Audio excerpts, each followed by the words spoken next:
Close the doors, walk across the corridor. We got something to show you. Media is our repertoire. So let me ask you this, going backwards a little bit. What Sure. projects have you worked on that prepared you to take the helm of QT?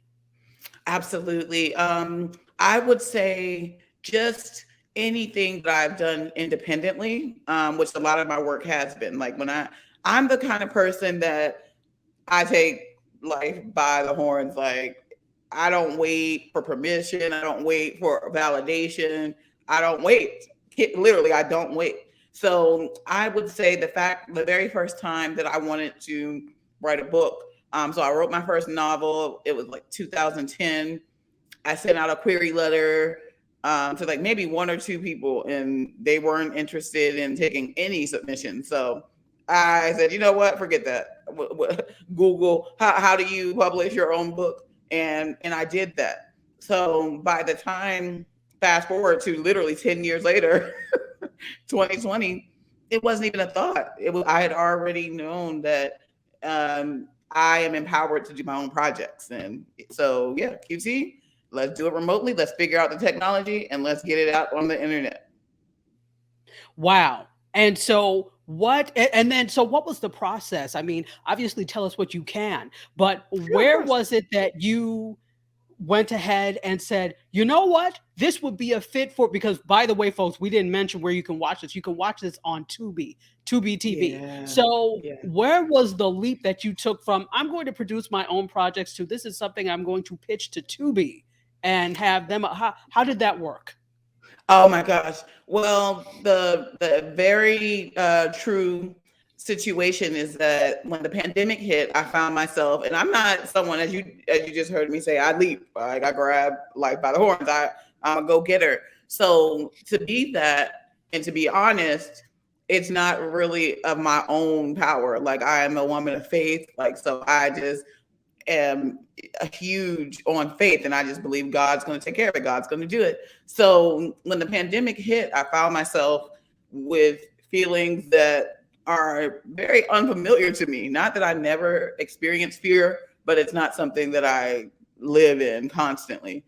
But when a pandemic that was worldwide, and at the time the death numbers seemed so huge, um, in relation to the number of cases, I found myself scared. Like, what is this thing that is killing people? Like, so my pastor, we had taken our church services online. I go to the Potter's House at one LA, and Pastor Ture Roberts, he said, during this time, some of y'all are going to have to take a break from media. Like, and I thought that was the most hilarious thing I ever heard, because I'm a journalist first and foremost. So I'm very nosy. I got to watch the news. So I was like, that word can't be for me. But then I found myself really getting fearful. And I decided to take a 10-day cleanse, no social media, no television at all. So that meant no watching the news and seeing these rising cases and deaths. That was terrifying me. And I got quiet, and I didn't eat for certain hours. I went on a fast. And in that silence, God gave me the idea to do a web series about dating in quarantine. And I didn't know what or how, but I was obedient and I did it. And then, like, we didn't know what it would be. Like, literally, all I saw was the vision of a teaser of a woman getting ready for a date. And it's going to seem like she's going out for a night on the town, but now she's going on a virtual date. And that's the new normal. That's all I knew. I didn't expect it to grow to 1 season, 2 seasons, a spinoff, and it's still growing. Wow. Wow. This is absolutely amazing. I mean, can you tell I'm basking in your glow? Can you I tell? appreciate Did you it. see Well, this you're glow? already, It's you're a you, glow. sis. You're a It's glow. you. Oh, thank It's you, you. sis. I, so would you say then, having said this, that your faith is at the root of every project that you do? Absolutely. I can't turn it off if I try, because it's never like I go in and like, oh, I'm gonna go on this interview and I'm gonna talk about God. But it's part of my identity. And I'm so proud of it. And I truly, especially if we're talking QT, that is a very specific example of, it wasn't that I was on the top of a roller coaster and I was like, oh, I should do a story about, like, no, I literally was silent no TV or anything. And it makes me wonder how many other ideas or opportunities have I missed because I'm always moving and shaking and busy and grinding. Mm, And many of us, because that's how it is in LA, like there is no rest. It is always grind, grind, grind. But maybe it's important to take those moments and hear what God has for you. This is next, because man, I've been struggling to get projects off the ground and think like in this, like you asked me, and there's literally no rhyme or reason. Now, obviously, as new opportunities presents itself, where we pivot and we prepare and we package and we get it ready. So that's how it did end up on Tubi. And initially, when we were doing it, we were putting it on YouTube, and I was never really crazy about that because I don't. As an artist, you can become critical of yourself. And the thing I do like is the instant feedback. What I don't like is the numbers game and the growth, or how projects are perceived. They don't hit a certain amount of views right away or subscriptions. So I didn't want to do that. So, we're just constantly pivoting, and we still are. Wow.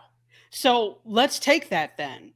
Okay. What would you say to individuals who are wanting to do, that are writers, that are producers, that are directors, that are creatives in any way, shape, or form, that want to produce a series, be it a web series or any other type of series? Where do you start? I think that's the thing, that it's so daunting and so many people don't do it. They don't know where the hell to start. And the thing, before you answer it, that I like is that you actually do a room on Clubhouse where you have all these different topics and all these wonderful professionals in the industry from not just in LA, but in New York and Atlanta, overseas, all over the place, that will talk openly and frankly about this. So basing that off of the room and some of the things you talk about, where would you advise someone to start?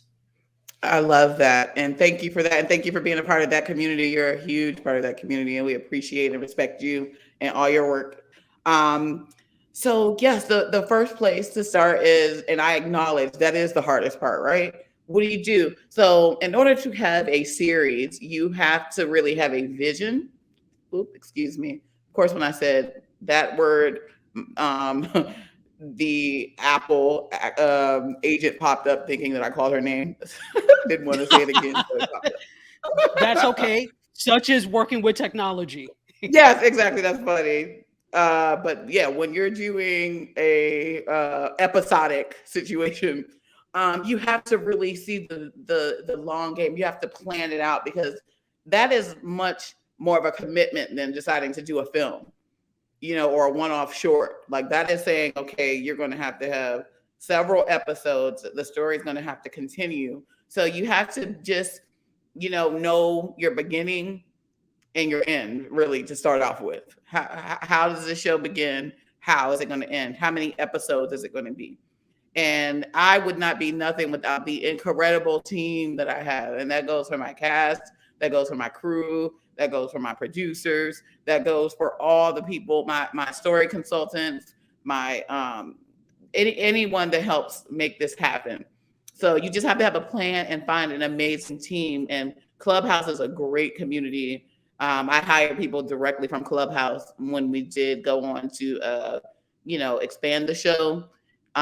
Just find your team, because that's the first thing that you need to do, is have a plan, because you can't really identify a team until you know what it is you need them to do as well. So plan out what the series, at least an idea. You don't have to have it written, because that's what you can bring in writers that can be a part of your team. But have your vision, because if you don't have a vision, you can't, first of all, get people to want to join you.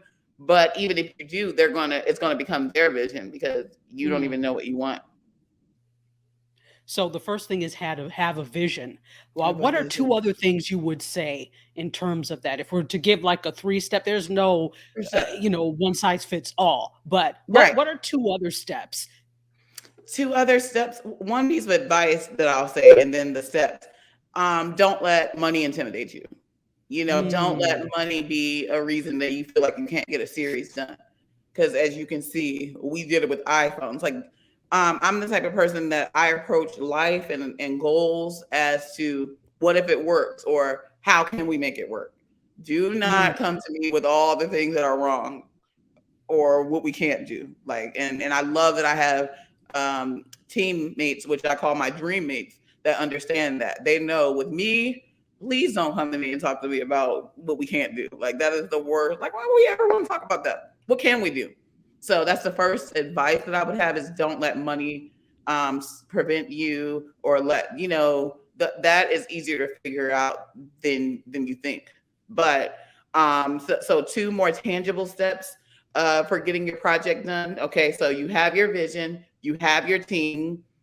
The next thing that you want to do is really um, build a build a culture for your team and in your environment. Meaning, make sure that there's communication. Make sure you have people around you that you can trust to actually execute their job.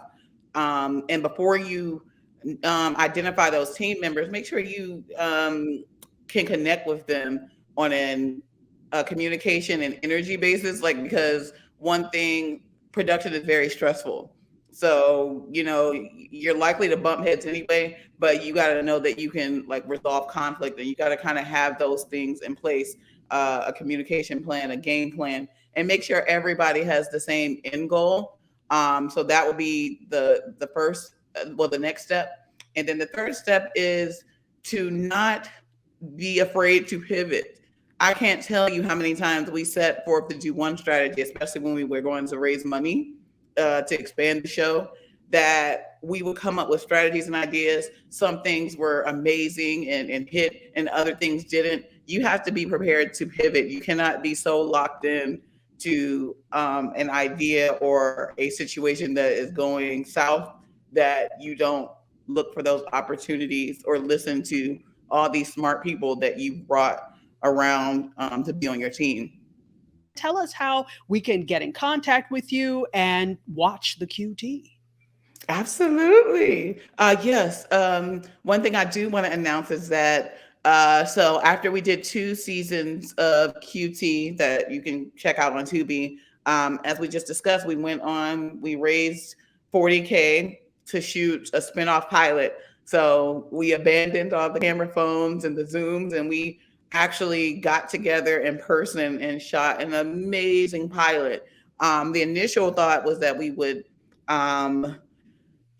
pitch it to the networks. However, we're still in post-production, so much time has elapsed between the time that we had our last episode and this, that we decided that we're just going to go ahead and release that. So you can look for that in the very near future. And then from there, we are going to expand to complete what we shot, which is called QT Second Shot.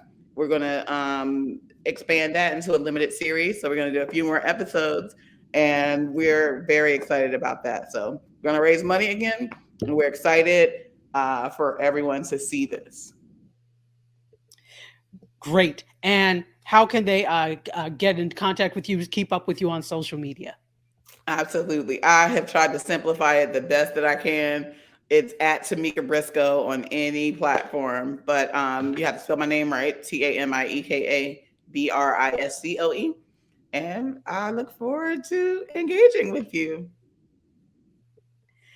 Fantastic. Ladies and gentlemen, the wonderful Tamieka Briscoe. Get at her on social media, follow her on social media. Make sure that you watch QT seasons 1 and 2 on Tubi. Tamieka, thank you so very much. Thank you, Dr. Taji. It's a pleasure. When you emotionally broke